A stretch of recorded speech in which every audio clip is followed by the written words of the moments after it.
खान पान में हमारे जो पकवान है वो अपने अलग है, चाहे वो खुबलू है, बेडोड़ी है, सिडकू है, पटवांडे है।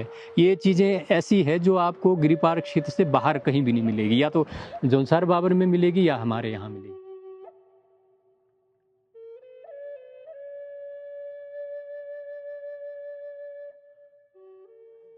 अप्रैल के महीने में हमारे विशु के मेले शुरू हो जाते हैं। पूरे गिरिपार क्षेत्र में 1 महीने तक वो मेले गांव-गांव में चलते हैं। आज मेरे गांव में है, कल आपके गांव में है, परसों इनके गांव में है, चौथे इनके गांव में। इस तरह जो बैशाख जो है पूरा महीना विशु चलता था। और विशु में भी नृत्य होता था। एक तो उसमें ठौड़ा नृत्य होता था, धनुष बाण, वो विशु में प्रसिद्ध नृत्य है। विशु में होता है जी ठौड़ा। एक आदमी धनुष लेके, तीर लेके, और दूसरे आदमी को टांग में मारता है। श्रावण के महीने में हरियालटी का मेला जैसे आजकल होता है, तो उसमें भी गाना बजाना सब जगह पूरे गिरिपार क्षेत्र में एक जैसा है, होता है।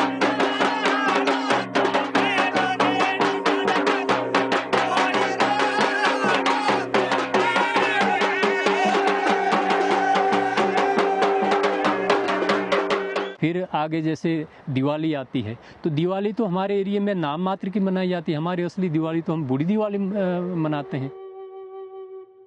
हिंदुस्तान में दिवाली का त्योहार सबसे ज्यादा अहमियत वाला त्योहार माना जाता है। परिवार का दिवाली पर मिलना और खुशियां मनाना सभी त्योहारों में सबसे खास होता है। लेकिन इस पूरे गिरिपार क्षेत्र में दिवाली आम दिवाली के ठीक 1 महीने बाद मनाई जाती है, बूढ़ी दिवाली के नाम से। दूर दराज से लोग एक गांव से दूसरे गांव में आकर मिलकर खुशियां मनाते हैं। द्राबिल गांव दुर्गम क्षेत्र में स्थित एक ऐसा गांव है जहां पर बूढ़ी दिवाली का आनंद सबसे अलग है। सुबह सुबह ब्रह्म मुहूर्त में सारे गांव के पुरुष हुलड़ियात नृत्य से दिवाली की शुरुआत करते हैं। मशालें जलाकर नाचते हुए होजूरा गाया जाता है, जो कि एक वीर रस का गीत है।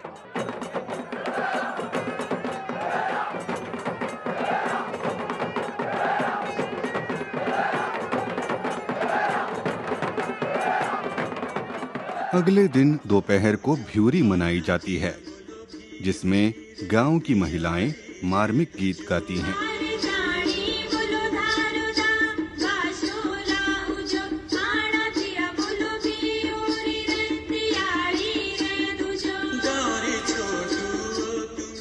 और उसके बाद पूरा गांव एक आंगन में इकट्ठा होकर नाचते हुए खुशियां मनाता है।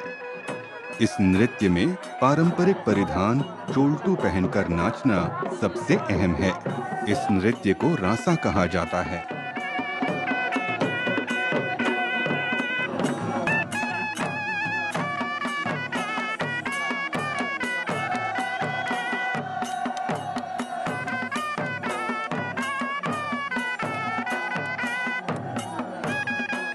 बूढ़ी दिवाली का नाम असल में बूढ़ी दयाली है, जिसका संबंध दयाल कौम से है, जो म्हासू देवता के साथ बजौंतरी का काम और नाच गाने का काम करते हैं।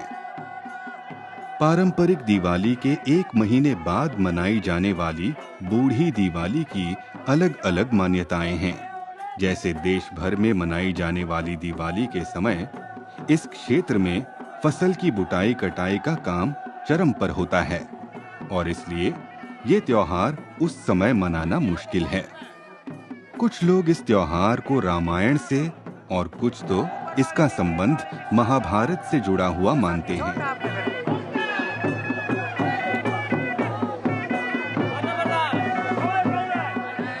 बाहर से आए मेहमानों को भी पारंपरिक चोल्टू पहनाकर रासा लगवाया जाता है, और फिर बाजगी द्वारा शबद बजाने का भी रिवाज है, जिसमें वाद्य यंत्र समन्वय के साथ बजाए जाते हैं, जिसे लोग एकाग्रता से सुनते हैं।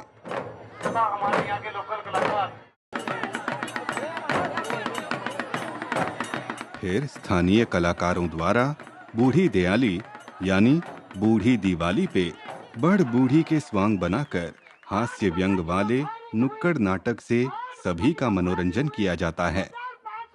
बूढ़ी दिवाली की तैयारी 1 महीने पहले शुरू हो जाती है। जिसमें मूढ़ा बनाकर रिश्तेदारों में और खासकर बेटियों के घरों में इसे भेजना बहुत अहम है। मूढ़े में शकुली, चिवड़ा, भांग, भंगीरे के भुने हुए बीज और अखरोट मिलाकर मेहमानों को परोसा जाता है। बूढ़ी दिवाली कितनी खास है, इसका अंदाजा इसी बात से लगाया जा सकता है कि पशुओं की पूजा करना भी इसका हिस्सा है। उनके सींग तेल और घी से चमकाकर उनकी पूजा की जाती है।